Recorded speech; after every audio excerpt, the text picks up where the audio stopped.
Amém. Salve a igreja com a paz do Senhor.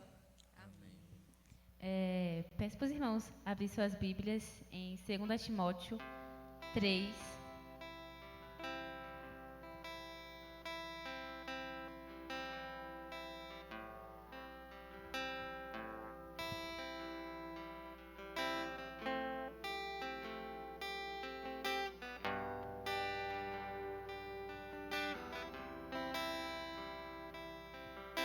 Amém.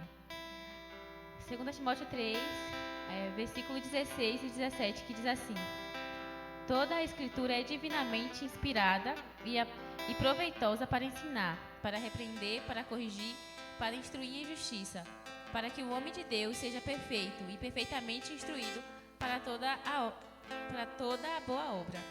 Que possamos guardar essa mensagem, né? E que possamos abrir nossos corações, nossa mente para aprender mais do Senhor hoje. E possamos lembrar também que estamos aqui para ser instruído, para ser corrigido e para que possamos fazer a boa obra de Cristo perfeitamente. Então, vamos nos dedicar à palavra de Cristo, vamos tirar dúvidas, vamos aprender mais, sabe? Buscar também em casa, que é muito crucial. E vamos já iniciar fazendo uma oração. Eu peço para os irmãos se colocarem de pé. Senhor Deus, estamos em Tua presença, Pai, para te agradecer por mais um dia, para te agradecer por uma noite que passamos, meu Deus, para te agradecer por tudo, meu Deus. Para te agradecer, meu Deus, pelas bênçãos que o Senhor tem nos dado, meu Deus. Para te agradecer também, Pai, pelos perdão que o Senhor tem nos perdoado. Para te agradecer, meu Deus, pelo privilégio, meu Deus, de estar aqui. Para te agradecer, meu Deus, pelo privilégio de ter essa oportunidade de aprender mais de Ti. Para te agradecer, meu Deus, por mais um dia poder desfrutar da Tua palavra, Pai, sem ser interrompido. Deus, eu peço, Pai, que o Senhor venha nos perdoar dos nossos erros, que o Senhor venha nos perdoar do nosso pecado, que o Senhor venha nos perdoar, meu Deus, dos nossos pensamentos que não são coerentes para um cristão, Pai. Deus, eu peço, Pai, que o Senhor venha nos ajudar a ser pessoas decentes na sociedade, que o Senhor venha nos ajudar, meu Deus, a ser verdadeiros cristãos, meu Deus, que levem a Tua palavra, que através de nossas vidas as pessoas possam ver o Teu brilho, Pai. Que o Senhor venha crescer em nós e que possamos diminuir, Pai. Deus, eu peço, Pai, que o Senhor venha estar conosco dentro dessa jornada. Que o Senhor possa, meu Deus, estar ali nos orientando para que possamos, meu Deus, tomar decisões de forma da Tua vontade, Pai. Que possamos estar com os ouvidos abertos, meu Deus, para receber, meu Deus, o Teu não e também para receber o Teu sim, Pai. É assim que eu oro e te agradeço em nome de Jesus. Amém.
Cordeiro e leão, Cordeiro e leão.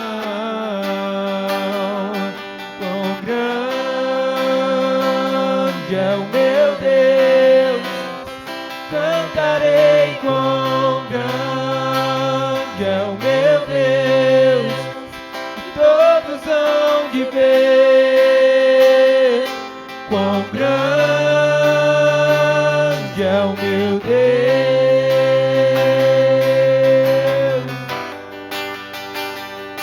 quão grande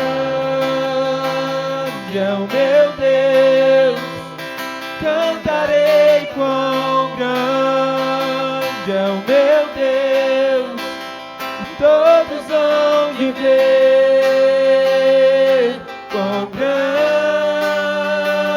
é o meu Deus.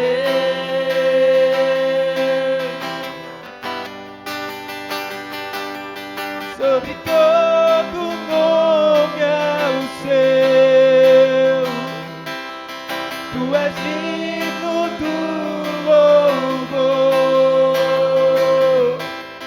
Eu cantarei quão grande é o meu Deus.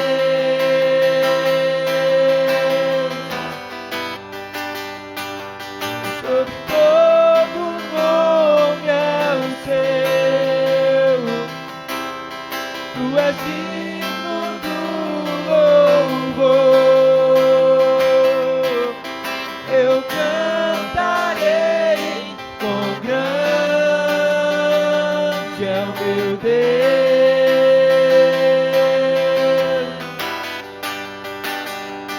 quão grande é o meu Deus, cantarei quão grande é o meu Deus, e todos hão de ver quão grande é o meu Deus,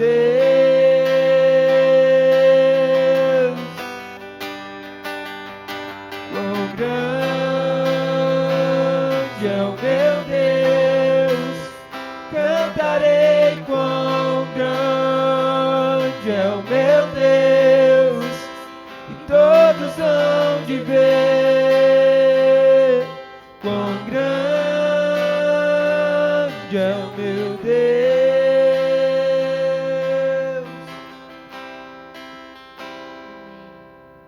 Amém. Glória a Deus.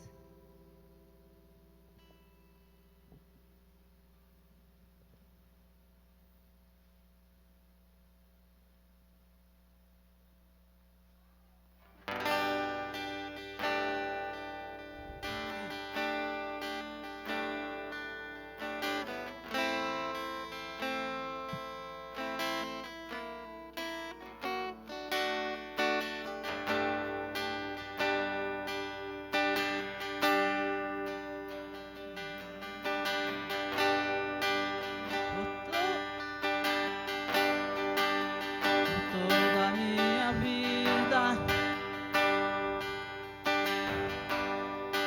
ó Senhor, te louvarei. O teu fogo é a tua vida, que nunca me cansarei. Ao ouvir a sua voz,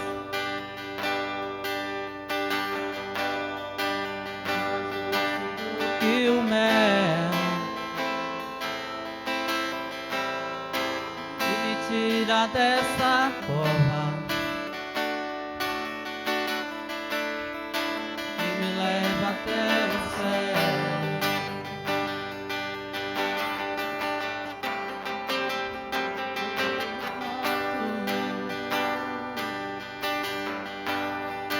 Vento forte que passou, eu ouvi tantos erros, sua voz me amou.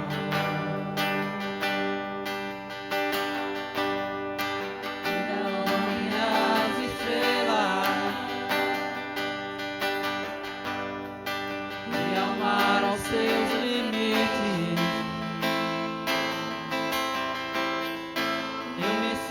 tão seguro no teu colo, ao Altíssimo. Não há ferrolho, nem portas que se fechem diante da tua voz. Não há doença, nem cura que fique de pé diante de nós. E a tempestade se acalma na voz daquele que tudo criou. Sua palavra é pura, escudo para os que nele crê.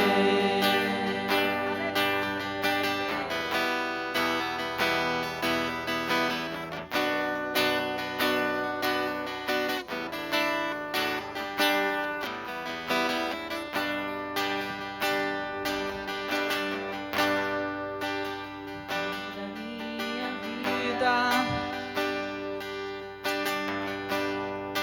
o Senhor te louvarei, pois meu fogo é a sua vida, e nunca me cansarei. Ouça-me a tua voz, é mais doce do que o mel, e me tira dessa cova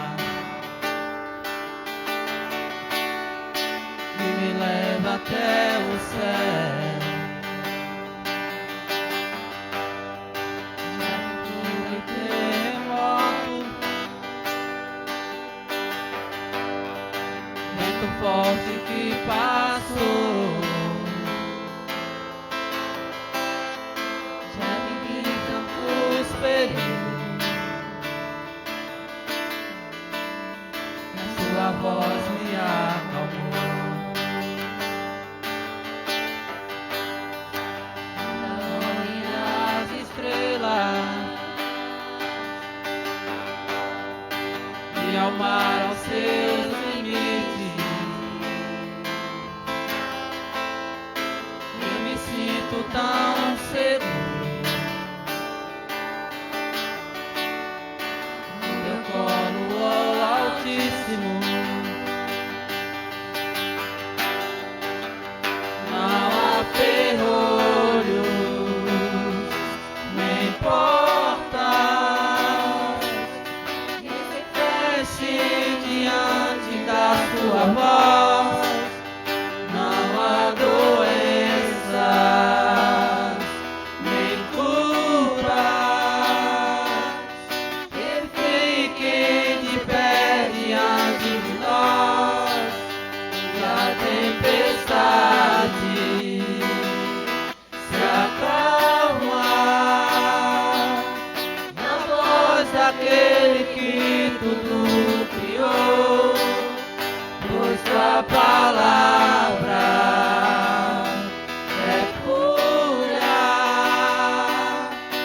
escudo para os que nele crê.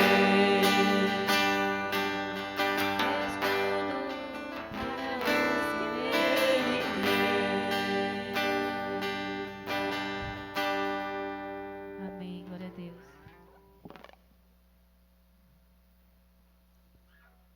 Amém.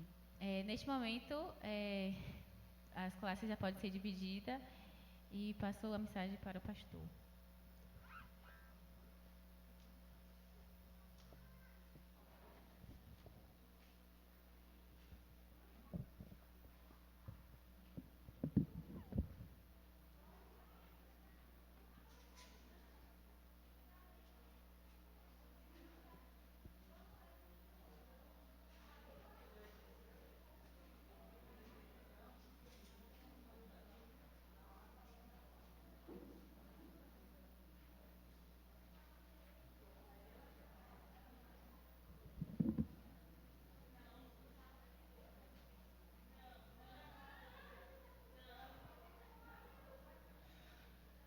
Graça e paz, irmãos.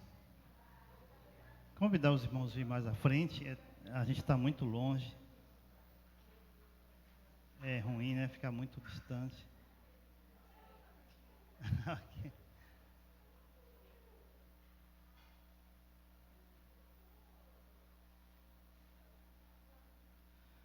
Hoje o nosso irmão Josman não pôde estar presente e pediu para lecionar nessa classe. Como o assunto da revista ele ficou encarregado, então eu escolhi um outro texto. Gostaria que os irmãos abrissem em Êxodo, capítulo 20. Que bom ver o irmão Zal cantando. Sabia dessa parte não.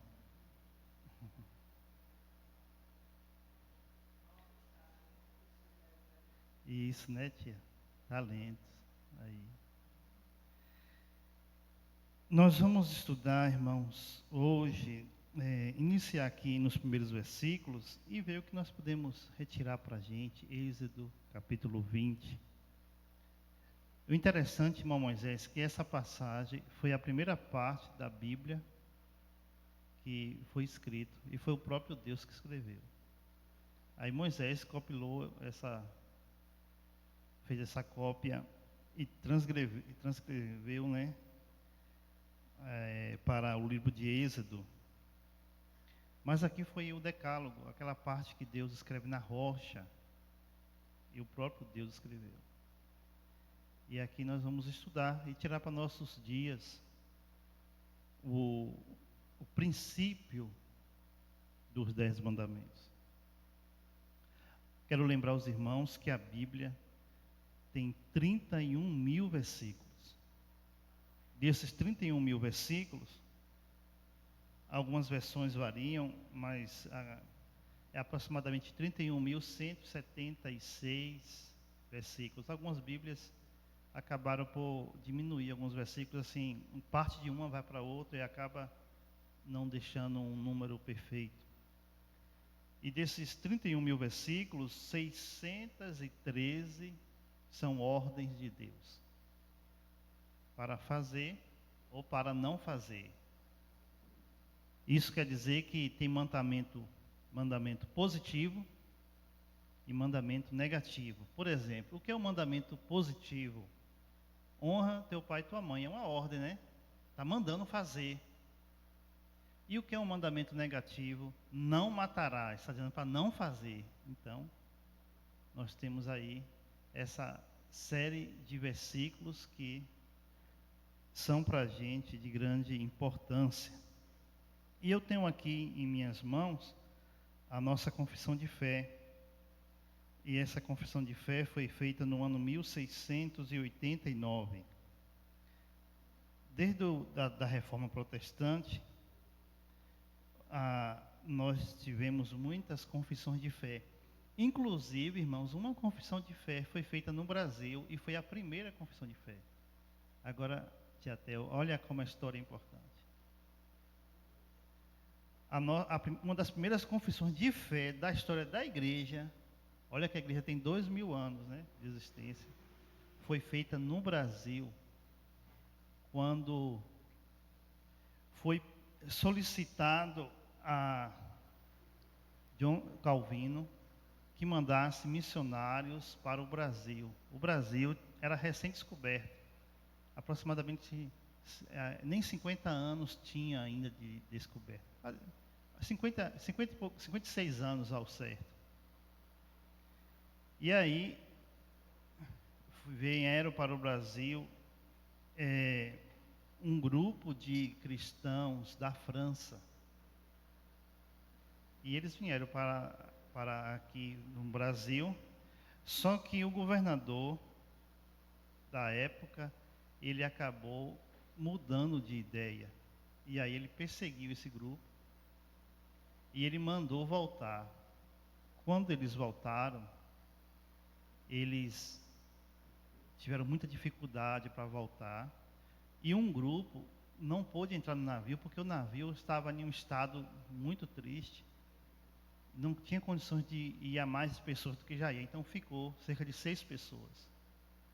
Aí o governador pegou e falou com eles que se eles mudassem a religião, eles permaneceriam no Brasil. Eles falaram que eles serviam a Deus daquela forma, eles não iam mudar. Então o governador chamado Vilé Gainon, ele ofereceu uma proposta de fazer uma confissão de fé, e eles deveriam apresentar aquela confissão de fé e ele julgaria. E eles pegaram tinta do pau-brasil e fizeram a confissão de Guanabara. Vocês podem encontrar na internet essa confissão. E eles fizeram tudo o que eles criam. Cremos em Deus Pai, Criador do céu, Pai de nosso Senhor Jesus Cristo. Aí ele vai traçando ali o que ele crê. E aí quando ele entra em todas as partes importantes da doutrina cristã, e deu para o governador matou eles, julgou eles e matou como heréticos, e ficou essa confissão de fé.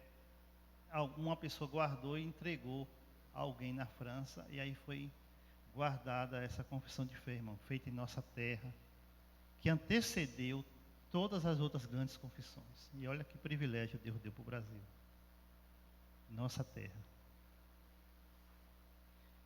Nós vamos ler essa confissão, não essa que eu falei, mas nós vamos estudar algumas aqui, e eu gostaria de convidá-los a ler Êxodo capítulo 20. Nós leremos alguns versículos. Eu vou ler o primeiro e cada um pode ler. Tia, falar alguma coisa?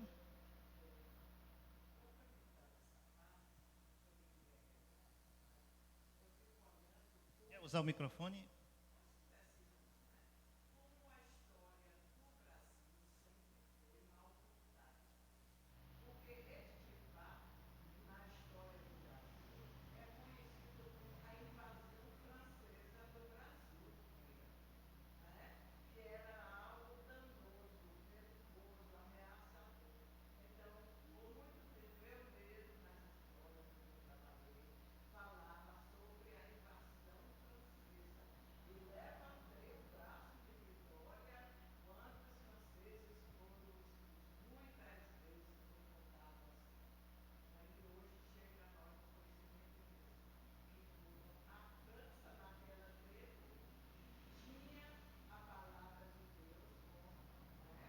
Verdade. Isso. É.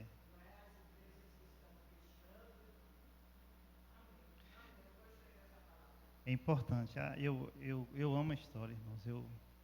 História diz que Deus fala com a gente, um meio é a história, mostrando que passado, né? E eram cristãos que vieram para o Brasil. E depois o Evangelho entrou, então, isso foi por volta de 1556. E em 1700, os holandeses tentaram também entrar em nossa terra com o Evangelho. E aí houve outra resistência, e mataram os holandeses e puseram uma placa, não por serem holandeses, mas por serem protestantes. Que coisa, né? Os holandeses vieram, vingaram as pessoas que mataram os seus patrícios e puseram outra placa, não por serem católicos, mas por serem traidores, e voltaram para sua terra. Outra parte da história, né? Aí, em 1812, aí começa a chegar os luteranos, os da igreja anglicana em nossa terra, mas eles não podiam pregar para os brasileiros. Eram igrejas que abriam apenas para manter a família deles na fé deles. Aí D. Pedro I, né, está assumindo o Brasil nesse período, 1820 por aí. Aí vai passando, só que D. Pedro I deixa o seu filho D. Pedro II, ele assume, e D. Pedro II foi um dos grandes brasileiros, irmão, que nossa história teve.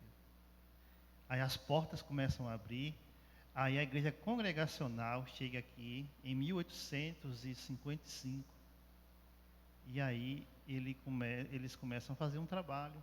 Aí a igreja presbiteriana chega, eu acho que foi em 1859, E os batistas chegam logo depois. Só que eles chegam e não permanecem na terra. E o missionário volta para os Estados Unidos achando que o Brasil ainda não estava apto para receber o evangelho. Aí depois, em 1881, Zacarias e William, dois grandes homens, chegam em nossa terra e trazem a mensagem cristã através da Igreja Batista.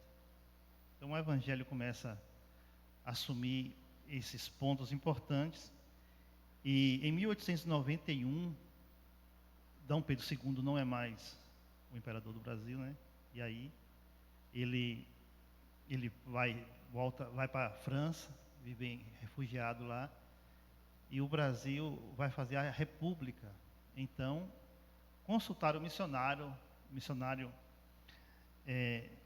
Zacarias, Zacarias Baby, né? Como é aquele nome, tia?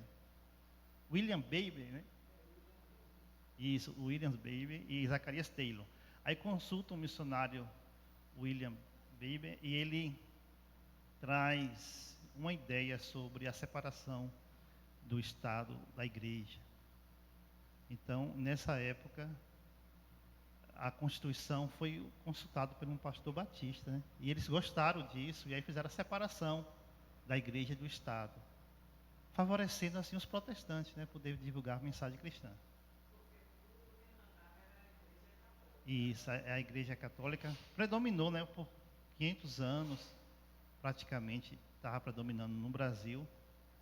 E aí havia o recurso do Estado que ia para essas famílias que mantinham a tradição.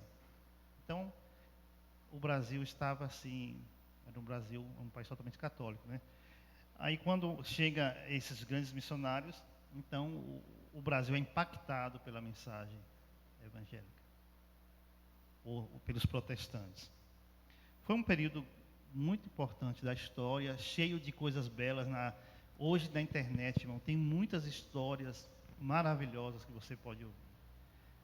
Se você quiser ouvir um testemunho precioso dessa época, houve o testemunho de Narciso Lemos, que foi um batista que era também jagunço antes, né? Foi um jagunço da época dos jagunços, lembra da época de Lampião, da época desses homens, seu Silvino, esses homens que eram sem leis da época. Naquela época o evangelho estava chegando aqui em nossa terra, então foi uma época de confronto, de grande confronto, né? O próprio Narciso Lemos foi contratado para matar um judeu cristão e também pastor batista chamado Salomão Cisbo. O Narciso foi contratado para matar ele e foi matar ele, que estava com arma. O missionário não sabia de quem estava ali para matar ele, né? Estava vindo com a sua mula cheia de Bíblias. Aí cumprimenta eles, bom domingo. Ô, meu amigo, tudo bom? Boa tarde, como é que está o senhor? Aí viu a arma na mão, né? E a caçada foi boa. Engraçado que estava ali esperando para matar ele, né? Aí, era ele mais dois. Aí ele falou, tudo bom. Não, a nossa caçada não passou aqui ainda não. Mas a caçada era missionário. Aí o missionário cumprimentou ele e foi embora. Aí daqui a pouco eles voltaram para o paroco da cidade, né? E falaram, olha, o homem lá é gente boa. Como é que a gente vai matar esse homem? Esse homem é uma pessoa tão boa, está tão bem. Aí, na época, né, ele era um estrangeiro também, o paroco.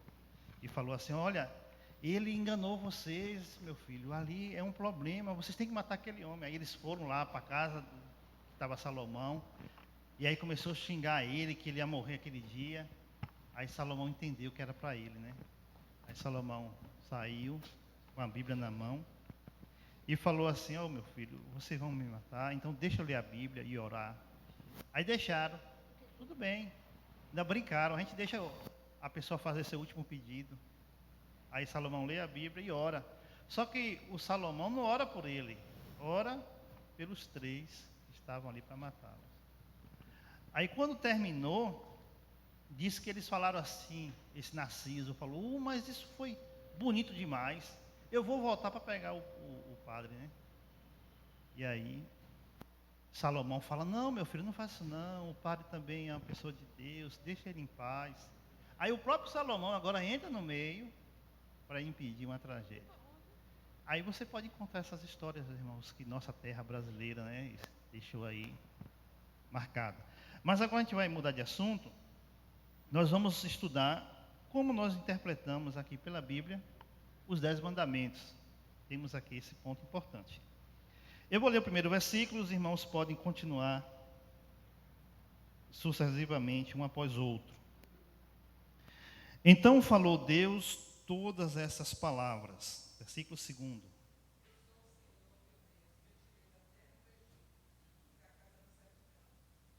3. 4.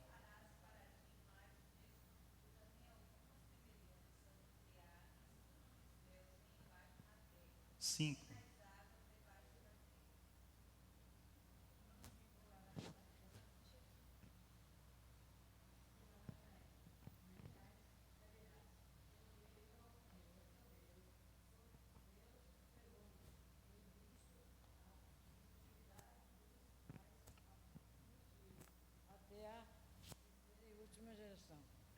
6.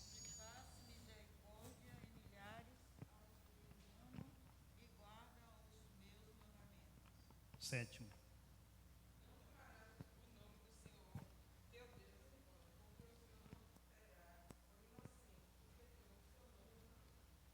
8.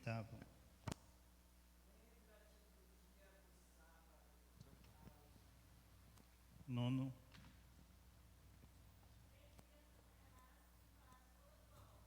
10.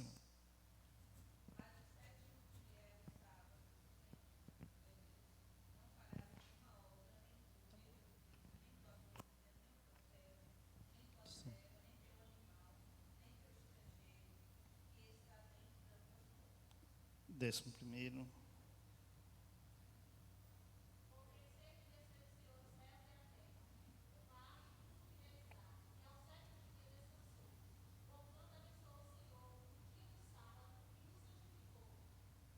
12º.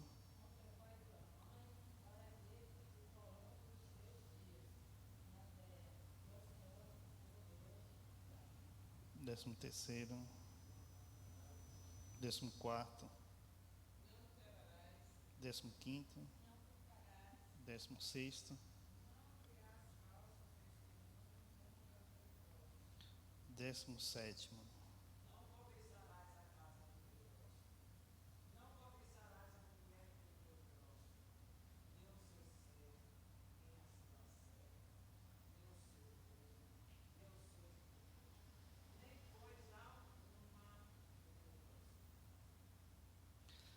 'Amém.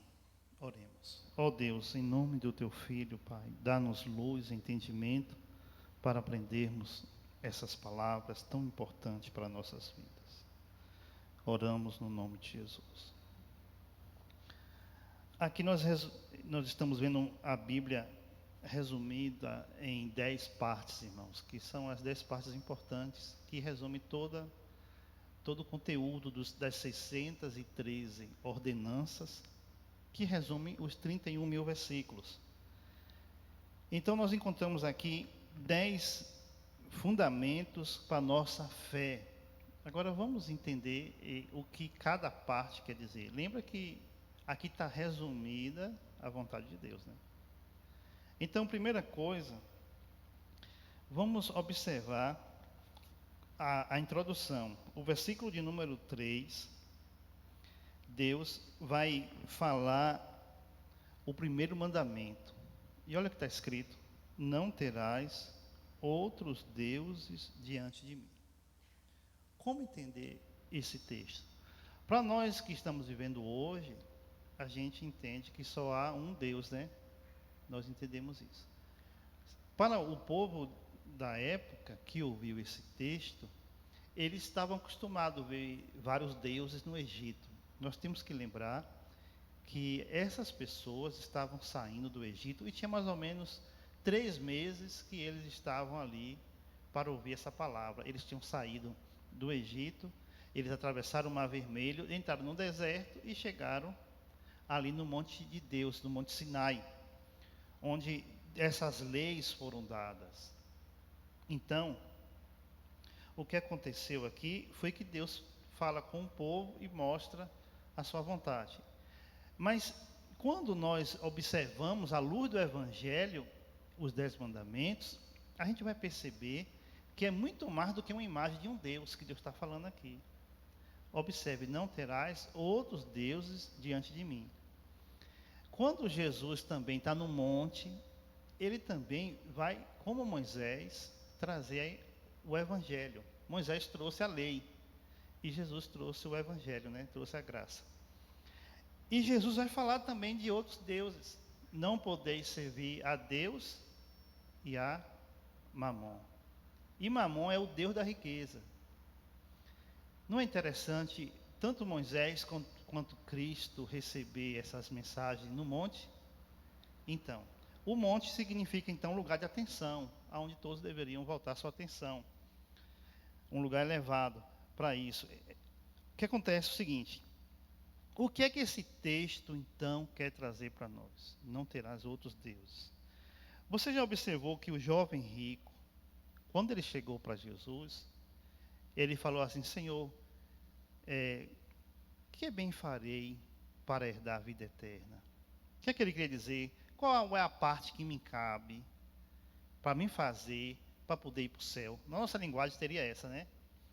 Jesus começa a falar o que para ele? Os mandamentos, né? Ele pega alguns mandamentos desse texto e fala: olha, honra teu pai e tua mãe, não matará, não roubará. Ele fala essas passagens e o jovem interrompe Jesus e fala o seguinte: Senhor, desde a minha mocidade eu tenho feito isso. O que é que me resta ainda? Ele sabia que alguma coisa estava faltando. Jesus toca o dedo na ferida e fala assim: ó, ainda te falta uma coisa. E olha que Cristo diz: pega tudo o que tu tem, vai, vende e dá aos pobres, e tu terás um tesouro no céu. Tu serás perfeito, e tu vem e tu me segue. Olha só, irmãos, Jesus nunca falou isso para ninguém. Nicodemos era rico, era um príncipe. Jesus nunca falou que para ele entrar no céu precisava vender o que tinha. José de Arimateia, diz a Bíblia que era um discípulo que seguia Cristo também, de forma não aparentemente para todo mundo. José era senador, com certeza o senador era muito mais rico do que o jovem rico. Nem por isso Jesus mandou ele vender tudo que tinha e dar aos pobres. O que estava em jogo aqui não era dar aos pobres. O que estava em jogo aqui era destituir o altar que estava no coração daquele rapaz. Aquele rapaz, para ele, a riqueza era um Deus. Entendeu? Para aquele rapaz, o que ele possuía era a sua base de confiança. O que é que nós podemos aprender? Podemos aprender que facilmente nós podemos botar pessoas ou coisas no lugar de Deus e quebrarmos o primeiro mandamento. Vocês acham que Deus pediu a Abraão para abrir mão de Isaac? Vocês acham por quê? Porque Isaac, o sentimento por Isaac estava tomando o coração de Abraão. Quando Deus mandou Abraão sacrificar Isaac, na verdade Deus estava destituindo um Deus que Abraão estava gerando dentro dele. Eu falei mais cedo de João Calvino, aquele que enviou missionários para o Brasil. Ele falou algo importante. Ele disse que o ser humano, nós, os seres humanos, somos uma fábrica de deuses. Sabe o que isso quer dizer? Facilmente a gente levanta um Deus dentro da gente. A gente pode não ter um altar feito por pedra ou nada, mas a gente pode constituir dentro da gente um Deus, algo que a gente lança nossa confiança e que a gente nos refugia. Alguns fazem isso com respeito ao seu status, porque uma pessoa que tem uma boa formatura e aí ele eleva aquilo ali como se aquilo fosse a sua base de confiança. Outros podem fazer pela riqueza que possui. Tem gente que só porque possui uma condição boa, ele se torna arrogante. Mas a base dele é aquele ali que gera. Então, existem várias maneiras de você constituir um Deus dentro de você. Então, quando Deus fala assim, não terás nenhum outro Deus diante de mim, Deus não quer nada que ocupe o lugar dele dentro da gente. Nada pode ocupar o lugar de Deus. Nada, irmãos. E você sabe o que é nada? É que Deus não divide a sua glória. Então, a prioridade da nossa vida tem que ser Deus. E isso aí, a gente fala facilmente na igreja. Mas na prática, isso aí envolve tanta coisa. Porque quando Deus é o meu Senhor, olha o que Jesus falou. Ó, se Deus de fato for o meu Deus, Ele é o meu Senhor, né? E o Senhor dita a regra, não é assim? O patrão não dita a regra para o funcionário. Ó, minha empresa é tal horário, é dessa forma. Não é assim que o patrão faz? Então, porque o patrão está sendo o senhor daquela pessoa, porque a pessoa vendeu o seu tempo para aquela pessoa, então aquela pessoa decide o que tem que fazer, né? Se Deus é o nosso Senhor, olha o que Jesus fala, e por que vocês me chamam de Senhor e não fazem o que eu falo? O que é que ele quer dizer? Que a gente pode se enganar achando que ele está sendo nosso Senhor, quando de fato ele não está sendo. E se Deus não está sendo meu Senhor, irmão, então eu tenho alguém que está ocupando o lugar dele, né? Talvez o meu eu.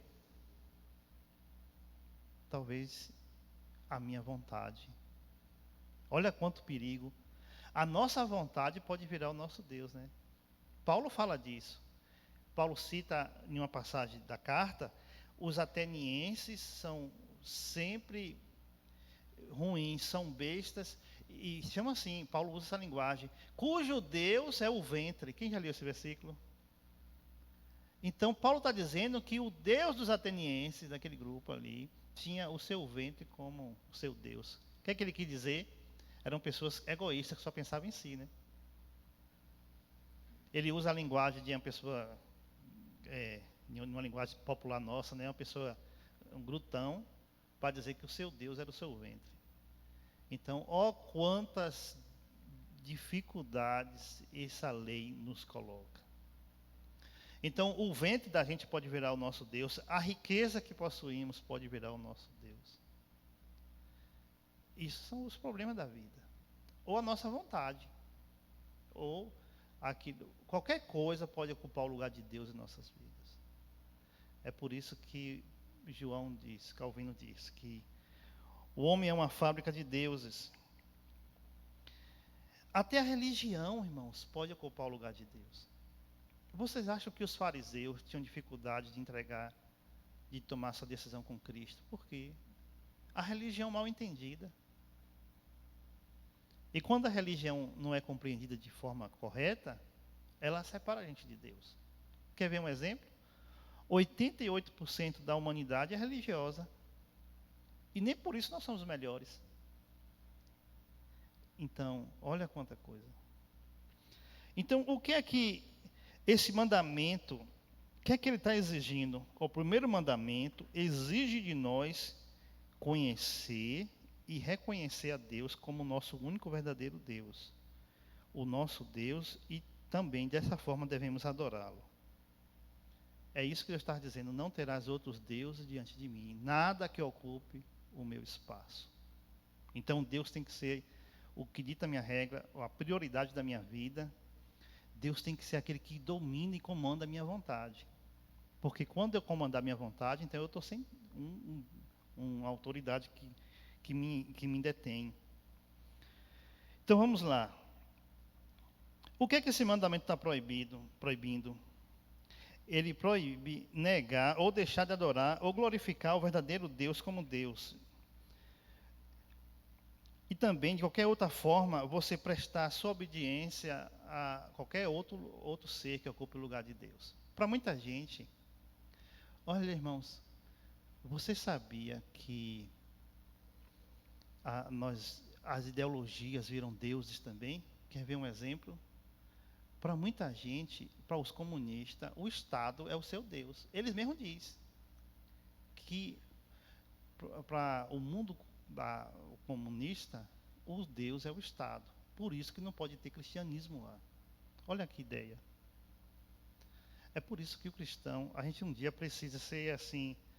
A gente vai precisar muito de um dia, irmãos, alguém aqui bem sábio explicar o cristão e a política. Porque a gente entender como o cristão deve se posicionar diante disso. Tem hora que a gente vê no grupo da igreja alguma postagem, aí por trás as pessoas ficam falando, por que permite isso? É porque a gente precisa ter luz sobre essa área, entendeu? E como entender a nossa posição como cristão. Vamos seguir. Quando Deus fala além de mim, é porque esse é o perigo. Você pode querer botar Deus e querer botar alguém do lado dele. O jovem rico dizia que tinha Deus, né? Senhor, o que é que eu faço para herdar o céu? Quero ficar com Deus. Era isso, né? Mas ele tinha alguém além dele, tinha o quê? A riqueza no coração dele. Então nós podemos querer associar Deus com mais alguém. E aí está o problema. Mesmo no Evangelho podemos querer fazer isso. Mas não só tem esse mandamento. O segundo mandamento vai falar sobre algo que você também pode falhar. E você observa que os dois primeiros mandamentos é sobre você e Deus. Não terá outro Deus. E o segundo é como você deve adorar esse Deus. Observe. Não farás para ti imagem de escultura, nem semelhança alguma do que há nos céus, na terra, ou nas águas debaixo da terra. Não te encurvarás a elas, nem as servirás, pois eu, o Senhor teu Deus, sou Deus zeloso, que visita a maldade dos pais nos filhos até a 3ª e 4ª geração daqueles que me odeiam. Observe, irmãos. Aqui está iniciando o texto dizendo para não ter nenhum objeto de culto que não seja o próprio Deus. Olha só. Que coisa interessante, irmãos. Então qualquer ser pode virar um objeto de culto, né? E aqui está o perigo, a religião mal compreendida. Ela vira um problema também para a gente. Os meios de culto podem virar um problema quando eles não estão verdadeiramente sintonizados. E Deus começa dizendo assim, não fará para ti imagem nenhuma. Aí depois ele fala que ele é Deus zeloso e que ele visita a maldade dos pais nos filhos e sobre aqueles que lhe odeiam. Então não cultuar Deus de forma correta é também sinônimo de odiar ele, de rejeitar ele. Pode falar, tia.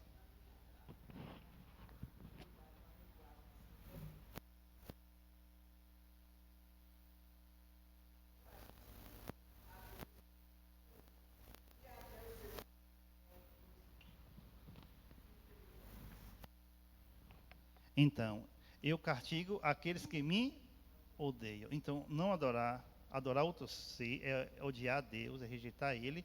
E Deus diz que visita, né, a maldade nos pais, sobre os filhos de 3ª e 4ª geração. Olha que coisa, não é difícil? As coisas. É uma coisa que você vê que existe problema sério que você passa para seus netos e bisnetos. Então, a herança que você deixa pode ser perigosa, até para aqueles que virão depois. Mas ele continua, mas faço misericórdia até 1000 gerações daqueles que me amam e guardam os meus mandamentos. Olha que diferença, né? Para julgamento até a 3ª e 4ª geração, mas para misericórdia, ó, no versículo 6, mas faço misericórdia até 1000 gerações daqueles que me amam e guardam os meus mandamentos.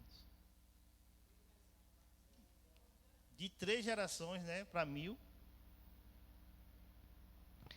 O que é que isso quer dizer, irmãos? O que podemos entender aqui é o seguinte: o que é que esse mandamento está exigindo? Que devemos, de forma cuidadosa, guardar o verdadeiro culto a Deus. Como Deus quer ser cultuado? Você acha que na época da Reforma Protestante foi fácil para a igreja? A igreja veio de mais de 1000 anos naquele sistema, aí vem a Reforma Protestante. Aí vem a pergunta, e agora? A gente vai ter vela na igreja ou não? Não sabia o que fazer. Você já pensou? A gente faz o que agora? A gente vai poder carregar cruz ou não? Mesmo vazia, né?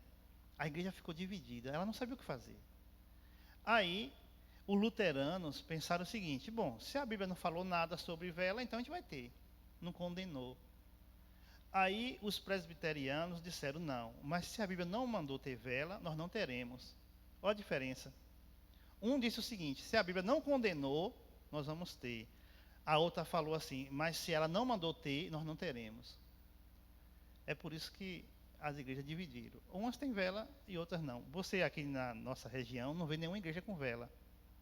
Mas tem países que você vai encontrar lá igrejas evangélicas que tem uma velinha lá acesa. Aí você pergunta, mas para que aquilo? Eu acho que nossa geração hoje nem entende mais o porquê, né? Mas as velas eram usadas também para clarear na época, né? Hoje nós temos as lâmpadas. E você sabia que a igreja sempre se dividiu, irmãos? A igreja sempre dividiu. Ela ficava sem saber o que fazer. O homem que fundou a lâmpada foi Thomas Edison, em 1879. Aí, Binha, quando surgiu a lâmpada, os pastores ficou sem saber. E aí, pode usar isso na igreja ou não? Qual era a preocupação deles? Se Deus deixou a noite escura, Deus não queria que clareasse. Aí as outras igrejas pensavam o seguinte, não, mas se a gente pode clarear aquele espaçozinho ali, Deus também não vai condenar. A igreja ficava sem saber o que fazer, irmãos. Hoje, para ninguém é dúvida, né, ter lâmpada nas igrejas. Mas para aquela época era difícil. O que eu quero dizer com os irmãos é que sempre nós temos dois pensamentos sobre um assunto. Mas o que é que Deus tem para a gente? Em primeiro lugar, o culto a Deus não é feito da forma que eu quero, irmãos. Deus falou da forma dele. Olha, não faça dessa maneira. Porque, um exemplo, no tempo de Salomão, tinha duas imagens de anjo. Não tinha ali, guardando a arca? Tinha dois anjos que ficavam com as asas estendidas. Como nós podemos entender se Deus condenou as imagens? E agora? É um pensamento, né? Só que aqueles dois anjos ali ficavam guardados além de um véu de quase 3 centímetros de largura, que eram várias camadas de couro. E aqueles dois seres ali, eles estavam bem escondidos justamente para que as pessoas não tivessem a ideia de adorar os anjos. O sacerdote só entrava ali uma vez no ano. O que Deus estava querendo dizer aqui é que nós não podíamos fazer o culto da forma que a gente queria, da forma que a gente escolhesse. Porque Deus estava prevenindo Israel de ser como os outros países. Aí um dia, Moisés disse que o povo reclamou, aí Deus falou que enviou serpente. As serpentes feriram as pessoas. Vocês devem lembrar disso. Aí Moisés falou para Deus, Deus, e agora o que a gente faz? Faz uma serpente de bronze, Moisés. Todo mundo que for ferido vai olhar para a serpente de bronze e vai ficar curado. Aí Moisés fez uma serpente de bronze e botou lá, as pessoas olhavam para aquela serpente e eram curadas. Só que aquela serpente ficou. O que é que o povo fez? Começou a adorar a serpente de bronze. Aí Uzias, o rei Uzias, olha quanto tempo depois, já tinha passado Davi, já tinha passado Salomão. Bom, quantas gerações depois pegou aquela serpente de bronze e destruiu? Porque o povo tinha mudado a adoração a Deus para adorar aquilo. O que é que eu quero dizer, irmãos? Nós sempre temos a tendência de o culto da gente ser extrair coisas pagãs para os nossos cultos. O paganismo sempre deseja entrar em nossos cultos.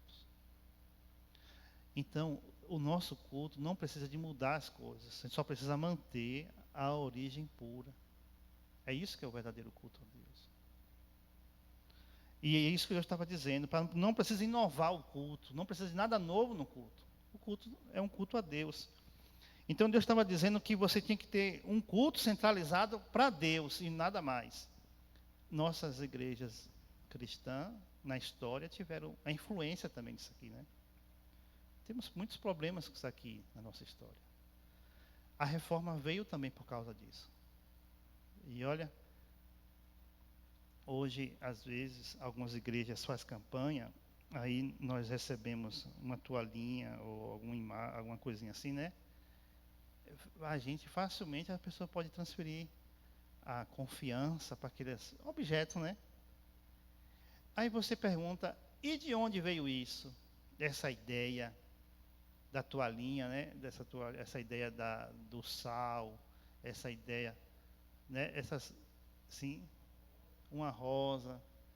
Olha como facilmente nosso culto é mistificado.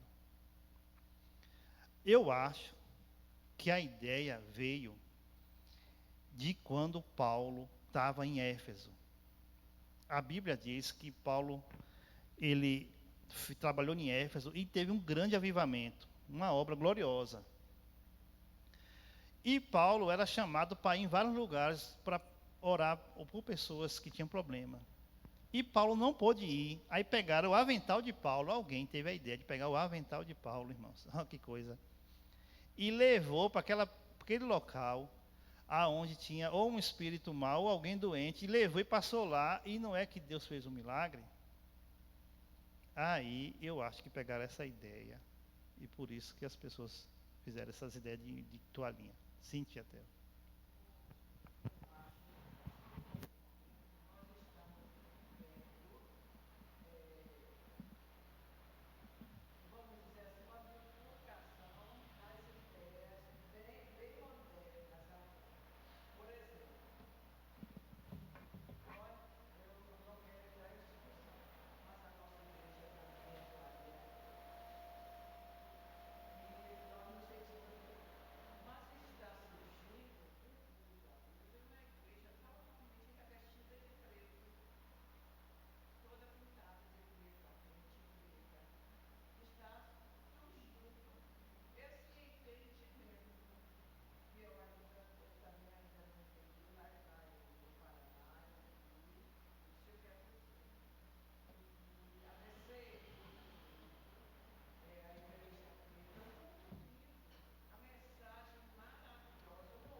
Na verdade, a gente fica sem saber se é um choque cultural ou se é uma questão mesmo de... A gente não foi acostumado, né? Assim, é um choque, né? Já pensou, a gente pintar aqui de preto ficaria um choque para a gente esses dias, né? E foi a ideia minha, hein? Eu falei, não, a gente vai pintar de preto aqui. Até o forro vai ser preto. Irmão Moisés, o que é que o irmão dizia? Pintar a igreja de preto.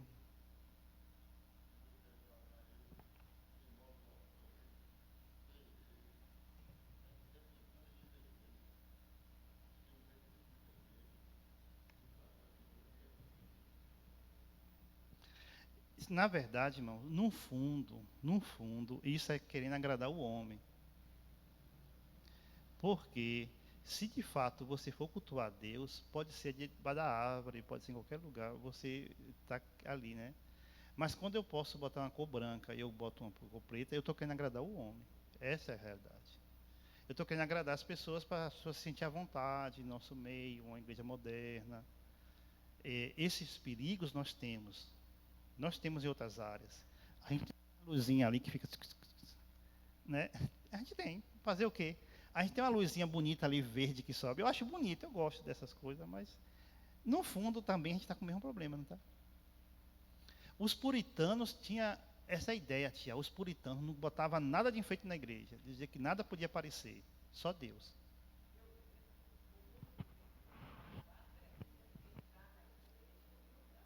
É verdade.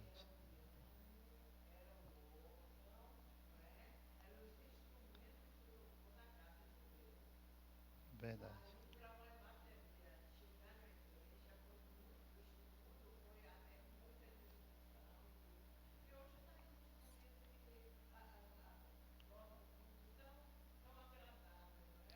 É. Tem hora que eu acho que a gente que não está acostumado, tudo que é novo, cria choque também, né?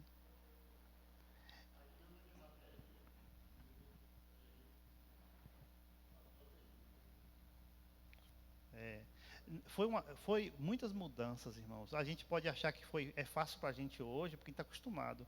Mas para a geração que viu a mudança, foi um impacto. Foi um impacto. Então a gente vê que tem coisas que nós não estamos familiarizados. Um exemplo, vocês estão aqui, homens e mulheres juntos, né? Eu estou vendo aqui irmão Domingos, estou vendo aqui irmão Moisés, irmão Zal, tudo aqui de um lado. Mas tem igreja até hoje que homem vai para um canto e mulher vai para outro. E vocês acham que quando a nossa igreja misturou tudo, que nossa igreja também era igual a todo mundo? Quando a nossa igreja misturou, no início, não foi um impacto, não? Foi um impacto. Agora eu fico perguntando, por que esses costumes? Né? Quer ver um costume? A igreja no passado não fazia apelo. Não fazia.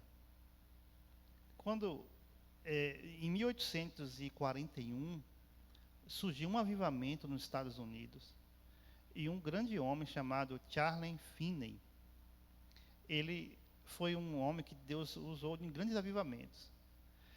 E todo mundo se dizia nos Estados Unidos que era cristão, só que ele queria, Zal, que alguém tivesse de fato uma experiência com o novo nascimento, e que alguém que quisesse ter um novo nascimento. O que é que ele fazia? Pessoal, olha como era o apelo. Pessoal, esses primeiros bancos aqui da frente vai ficar vago para você, depois do culto, que precisa de um encontro com Deus, você vem aqui para frente que eu vou lhe instruir. Era o apelo. Aí a pessoa terminava o culto, a pessoa vinha para frente, e o nome do banco era Banco dos Aflitos. Então todo mundo já sabia, ali é o Banco dos Aflitos. Quer dizer o quê? Quando alguém está passando uma aflição, vai para frente, que o pastor, depois do culto, vai dar uma instrução. Só que isso aí começou a aumentar tanto, que na igreja não cabia mais o Banco dos Aflitos, era muita gente que queria ter um encontro. Aí foi resumindo as coisas, foi resumindo. A nossa tendência é resumir, né? Igual a palavra você, não era vosso mercê, aí foi resumindo e virou até você, né? A mesma coisa foi o apelo. Aí foi resumindo ao ponto da pessoa levantar a mão e vir na frente e o pastor orar. Aquilo resumiu a história inteira dos bancos, de tudo. Para a igreja, principalmente a igreja batista, o apelo se tornou, na época de Billy Graham, os grandes missionários, se tornou algo muito ligado à igreja, né? E aí surgiu essa mudança de costume. Tem costume, irmãos, que Deus não se importa, porque não prejudica a fé. Entendeu? Deus não se importa com isso. A gente teve problema com o batismo. Nossa igreja batiza as pessoas por imersão. Pega o corpo todinho da pessoa e imerge na água. Por isso que o nome é Batista. Porque nosso nome na história era Anabatista, rebatizadores. Aí os críticos falavam isso. Aí os irmãos da época diziam, não, nós não somos rebatizadores, nós somos os verdadeiros que batizam. Porque vocês batizam só com um pouquinho de água e a gente batiza da forma correta, porque a palavra batismo, ela tem várias versões, e uma delas é mergulhar, imergir.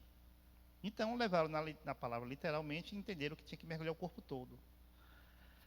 Só que a igreja batista batizava quem? Batizava todo mundo, até as criancinhas. A gente mergulhava no passado, né? Mergulhava a criancinha na água. Aí ficou uns 30, 40 anos assim. Só que passou o tempo, aí a ideia veio essa, não, a gente não deveria batizar as crianças, porque elas não sabem o que estão fazendo. A gente deveria batizar a pessoa quando ela já sabe o que está fazendo. Aí os presbiterianos continuaram batizando as crianças, e os luteranos também. Mas os batistas pensaram, não, a gente só vai batizar alguém quando a pessoa saber por que está sendo batizada. Aí rompeu com os batismos de criança. E aí, na Batista, então surgiu essa linha batista, de batizar só pessoas mais adultas, né? Ou quando a pessoa já tem uma ideia do que quer. Foi um costume local, irmão, da igreja. Entendeu? A igreja interpretou que na Bíblia seria interpretada dessa forma. Deus não se intervém nessas coisas, né? Pode falar, tia.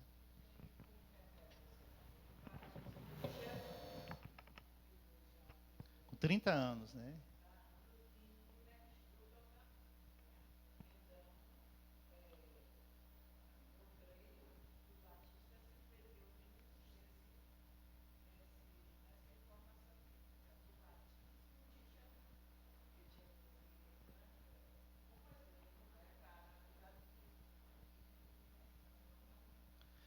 Aí a gente vê, irmãos, assim, batizamos assim. As igrejas que vieram depois da Igreja Batista, tudo copiou a forma do batismo. Agora, tia, como surgiu isso? Quem foi o início da Igreja Batista foi um homem chamado John Smith, 1609. Olha só, irmão. Ele era um pastor que tinha se tornado, assim, dissidente. Dissidente é que não concordava com a igreja anglicana.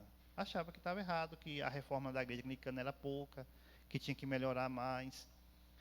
Aí ele fez o seguinte, ele tinha um grupo, formou um grupo com Thomas Harris, e aí formou 31 pessoas, que pensavam como ele. Eles faziam o culto dele, normal, tal. Só que a perseguição na Inglaterra foi forte, eles foram para a Holanda. Porque na Holanda tinha liberdade de culto. Quando eles chegaram na Holanda, eles viram os menonitas. Batizavam por imersão. Os menonitas faziam como a gente faz.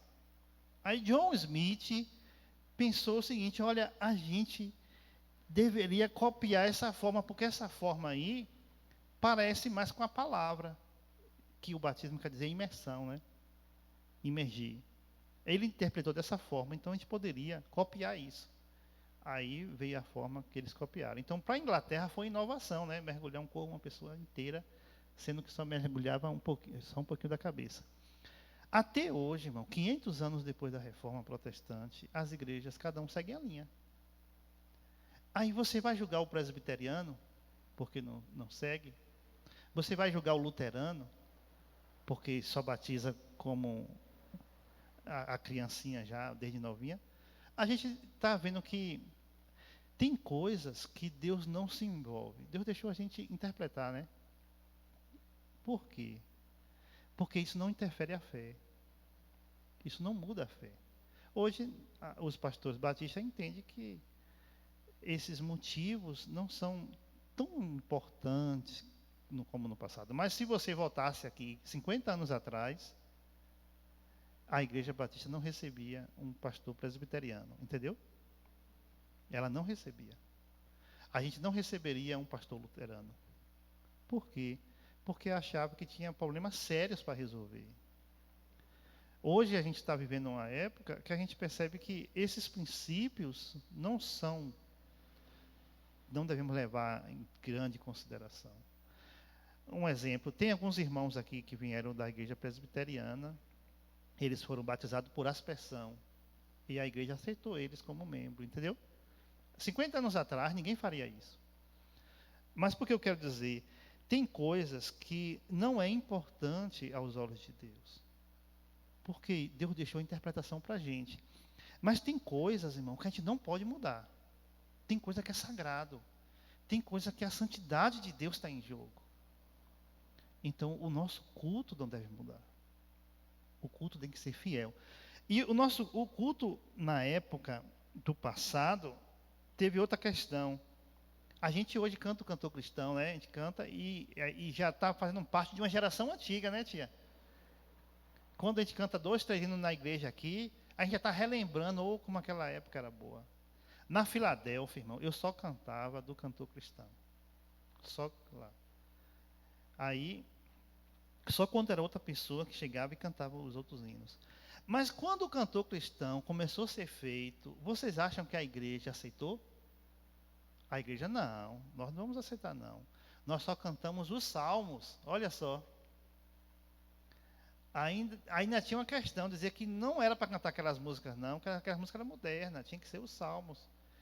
E aí a igreja luterana não, a igreja luterana pensou não, assim como Deus dava os salmos a Davi, Deus dá os cânticos para nós. Aí Lutero cantava.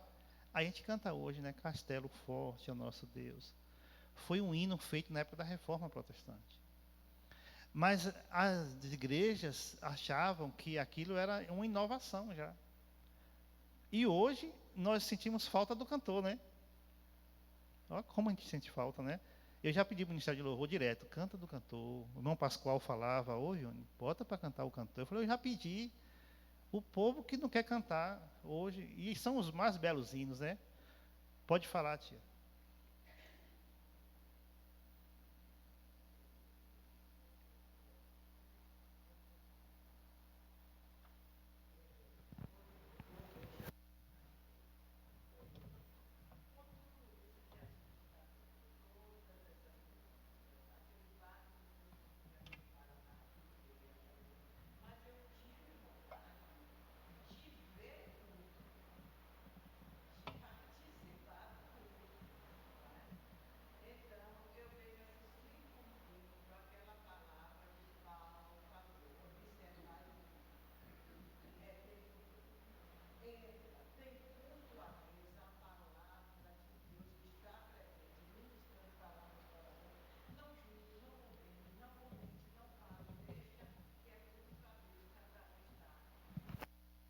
Isso. Isso são coisas que a gente se acultura, irmãos, mais fácil. Um exemplo. Na Bíblia, fala em Coríntios, Paulo fala sobre o véu. Nós não usamos véu. Mas nós temos a congregação cristã no Brasil que usa o véu. E eles se baseiam naquela passagem. Aí você pensa, bom, que está no Brasil. E se você for para a Escócia, você vai encontrar uma igreja presbiteriana que usa o véu. Aí a gente fica pensando, né? O que é isso? E agora? Nossos irmãos, que eu não, às vezes a gente cria um mal de desprezar outras igrejas porque elas não consideram a gente. Mas os irmãos adventistas, eles defendem a guarda do sábado. E a gente leu aqui sobre o sábado. E nós, batistas, nós não guardamos o sábado. Como resolver isso? E se nós estivéssemos com eles aqui, que resposta daríamos sobre esse assunto? Pensa bem, irmãos. Eles acham que a guarda do sábado é tão importante que quando nós não guardamos, nós estamos não somos cristãos por isso. Alguns deles, um grupo acredita que não tem isso, mas a maioria acha que nós deixamos de ser cristão porque nós não guardamos o dia do sábado. E agora, como resolver isso? Como nossa escola não vai poder continuar, vamos pegar só esses pontos e vamos considerar esse momento. E eu quero que os irmãos interpretem que eu não considero a igreja adventista uma seita, como alguns pastores já falaram, né? Eles têm a diferença de dias, eles guardam o dia do sábado, eles acham que nós guardamos o domingo, né? Porque no passado da reforma, muitas pessoas guardaram o domingo. Mas, na verdade, a gente não guarda dia nenhum. Os irmãos observam, né? Que quando tem que trabalhar num dia de domingo, a gente não trabalha. Não é verdade? Então, nós vemos que nós não fazemos isso como uma guarda. A gente separa um dia, a gente acabou herdando isso. Agora, como resolver essa questão? Observe Romanos 14. O que é que você interpreta desse texto? E a gente dizer também, irmãos, um erro. A gente defender que houve uma mudança de dia, não houve. Ninguém vai dizer que Deus mudou o sábado para o domingo, que a gente não vê isso na Bíblia, né? Mas como interpretar para os nossos dias? Romanos 14, tem... Paulo está falando de coisas, irmão, que naquela época também acontecia. Vocês acham que é só hoje, esses problemas doutrinários? Naquela época. Olha só. Romanos 14 diz assim, ora, quanto ao que é fraco, observe, Paulo está falando de um grupo de cristãos da igreja, né? Quanto que é fraco na fé, recebei-o, mas não para condená-lo em questões discutíveis. Olha, naquela época já tinha isso. Um crê que de tudo se pode comer, e outro que é fraco come legumes. Isso aqui era porque os açougues da época vendiam carne oferecida aos deuses, né? Aí os cristãos iam comprar, falavam, como é que eu vou comprar um negócio oferecido? Aí outro cristão pensava assim, não, eu vou comprar, não foi eu que ofereci, não tem nada a ver com isso. Aí um deixou de comer carne, comia só legumes, e o outro comia carne. Mas isso gerou um problema. Olha o que Paulo fala. O que come, não despreze o que não come. Paulo está dizendo o seguinte, olha gente, vocês não podem viver assim. Se você não concorda, não despreze quem concorda. E o que não come, não julgue o que come, pois Deus o recebeu por seu. Deus recebeu os dois, não foi? Olha só. Quem és tu que julga o servo alheio? Para seu próprio Senhor, ele está em pé ou cai. E estará firme, pois poderoso é Deus para o firmar. Um faz diferença entre dia e dia, mas outro julga iguais todos os dias. Cada um esteja inteiramente seguro em sua própria mente. Aquele que faz caso do dia, para o Senhor faz. Ele não faz diferença do sábado para eles? É importante, eles fazem para Deus. Para Deus eles fazem, né? E olha só. E quem come, para o Senhor come, pois dá graças a Deus. E o que não come, para o Senhor não come, e dá graças a Deus. Pois nenhum de nós vive para si e nenhum de nós morre para si. Observe só, irmãos. Um faz diferença de dia e para o Senhor faz. E outro julga iguais todos os dias. E para o Senhor também o faz. O que é que eu quero dizer? Eu quero dizer o seguinte. Existe o erro deles de condenar a gente porque não guarda. E existe o nosso erro de condenar eles como herético porque guarda. Sentir.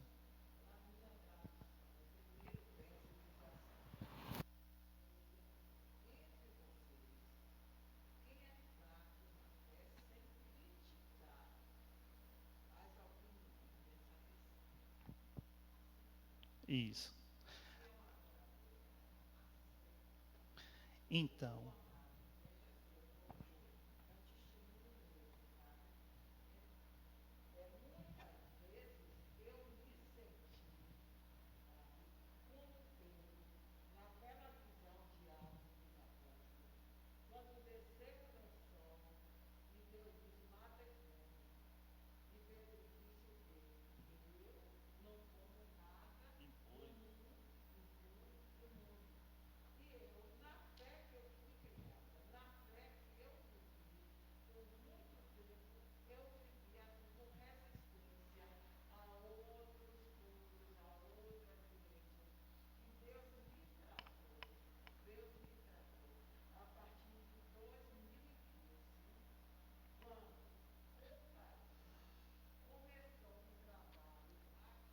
das mulheres, né?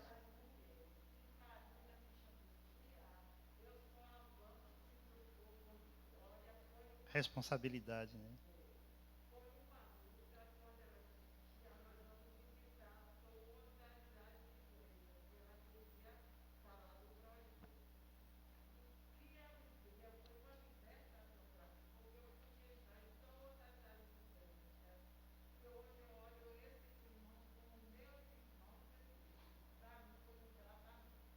Importante.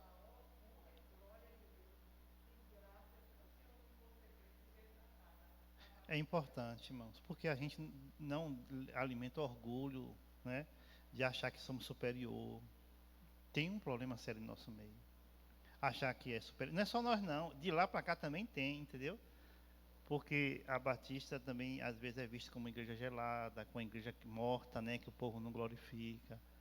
E aí eles desprezam a gente já e a gente julga eles. Ah, mas vocês tudo é gente sem formação, é tudo gente, né? Aí acaba vingando. A gente precisa. Na verdade, eu acho que nós batistas somos até mais acessíveis do que eles, né? Não para muito para falar do erro lá que a gente olha. Paulo no passado tinha problema. Quer ver um problema sério, irmão? A circuncisão. Se as irmãos são mais velhos. Vocês acham que isso não foi um problema na igreja? Foi, e agora? A criancinha tem que fazer aquele, com 8 dias vai fazer aquele. Jesus fez. João Batista também foi feito. E agora faz com nossos filhos? Paulo falou, não vai fazer não. Paulo bateu na tecla, a carta aos Gálatas, Paulo bate, ó.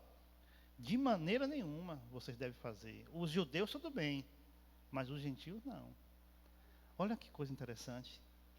Tem coisas, irmãos, que a gente tem que entender. O que é para mim e o que era para o povo da época, entendeu? E isso é importante. Se a gente fosse falar sobre a diversidade de doutrina que as igrejas gerou, e o tempo gerou, e que nós geramos, é muito importante. Agora, abre aí, nós falamos sobre o sábado, agora abra aí Êxodo 31:16. Quero que alguém que for ler esse texto, leia bem cuidadosamente e interprete na forma que você lê. Êxodo 31:16. Olha, dessa vez você vai ler e interpretar. Então, o desafio.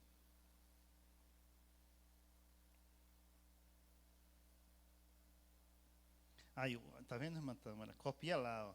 Manda ler e interpretar.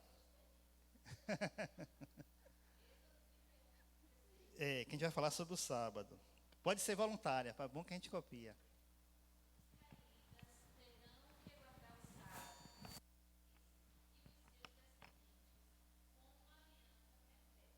Certo. É, não pegou. Sim.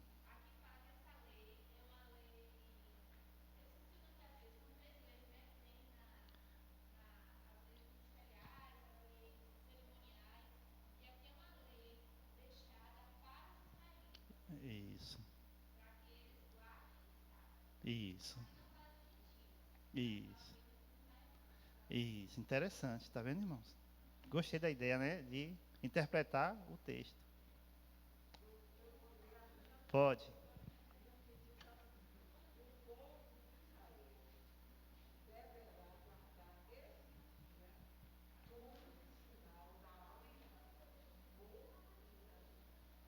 Então, olha que interessante, irmão. O povo de Israel, os israelitas, e a versão minha diz assim, ó: guardarão, pois, o sábado, os filhos de Israel, celebrando nas suas gerações por aliança perpétua. Então, o judeu, toda sexta-feira tardinha, o comércio é fechado, e todos os judeus, irmãos, eles entram no descanso do outro dia. Tudo é fechado até o pôr do sol do sábado. E aí, normalmente, eles começam o dia de sábado, eles começam o domingo, quando o sol se põe em sábado, porque o dia começa dessa outra forma. Então, observe, irmãos, são assuntos importantes, não são? Que a igreja foi sacudida com essas coisas, né? Sacudiu a igreja. E hoje nós temos duas linhas na igreja. Nós temos os adventistas e os sabatistas, que parecem com a gente, né? Os sabatistas. E temos a outra linhagem que não usa essa interpretação. A gente interpreta que o sábado é para o judeu e que a gente segue uma linha liberal nesse caso. Mas os nossos outros irmãos interpretam isso. E aí a gente resolve isso como Romanos 14. Cada um esteja seguro. E nós não podemos condenar eles porque eles fazem isso. E não deveríamos ter sido condenados, né? Mas a gente acaba sendo condenados por isso. O que eu quero dizer, tem coisas que são singular, que Deus não muda. E tem coisas que Deus deseja a gente resolver. Olha o que Paulo diz. Cada um, versículo 5 de Romanos 14, ó. Um faz diferença entre dia e dia, mas outro julga iguais todos os dias. Cada um esteja inteiramente seguro em sua própria mente. Então, são coisas que o próprio Paulo falou assim: olha, gente, e essas coisas aí, vocês resolvem dentro de vocês. Interessante, né? São coisas que são nossas. Mas tem coisas que é nossa com Deus. E essa daí não muda.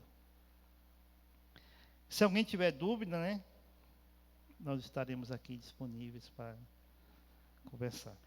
Foi uma escola maravilhosa, irmãos. A gente não conseguiu avançar mais. Mas foi muito bom. E essa ideia agora, irmã Tâmara, leia e interprete.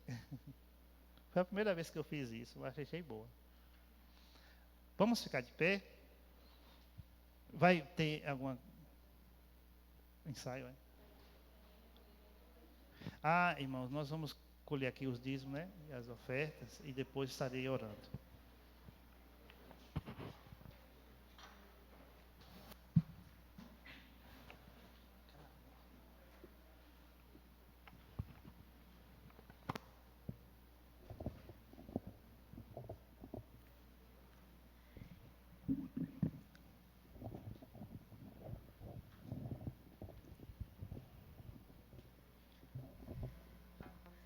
Amém.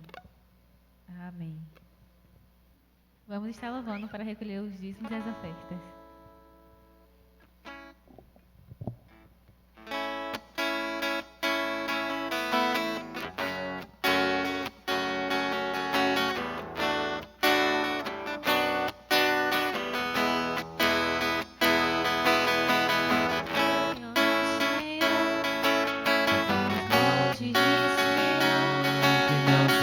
Mas permanecem para sempre. Em volta de Jerusalém estão os montes, assim é o Senhor, em volta do seu povo. Autoridade e poder, e domínio em suas mãos, pois o Senhor é Deus, o Senhor é Rei dos povos. Dane-se diante dele a terra, dobre os joelhos em suas mãos, pois o Senhor é Deus, o Senhor é Rei dos povos. Anda sem Jesus, anda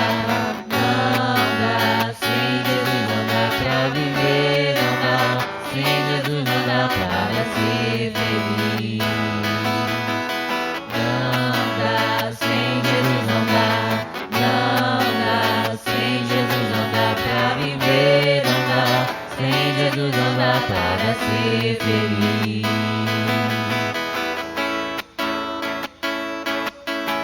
Os montes de Sião que não se abalam, mas permanecem para sempre. Igual a Jerusalém, que são os montes, assim é o Senhor em volta do seu povo. Autoridade e poder e domínio em suas mãos, pois o Senhor é Deus, o Senhor é Rei dos povos.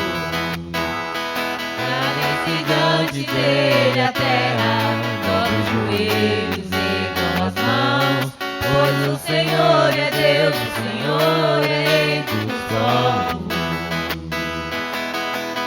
Não dá sem Jesus, não dá, não dá sem Jesus, não dá pra viver, não dá sem Jesus, não dá para ser feliz. Não dá sem Jesus, não dá, não dá sem Jesus, não dá pra viver, não dá sem Jesus, não dá para ser feliz. Amém. Glória a Deus. Oremos, irmãos. Pai, no nome do teu Filho, Jesus, te agradecemos por tudo que o Senhor nos deu nessa manhã, Senhor. Queremos te pedir graça, misericórdia, e luz e entendimento em nossas vidas, Pai. Pai, toma teus filhos em tuas mãos, fortalece-os na graça que é em Cristo Jesus, Senhor. Dá-nos um dia na tua presença, oramos no nome santo de Jesus. Que Deus abençoe, irmãos. Até a noite, no nome do Senhor.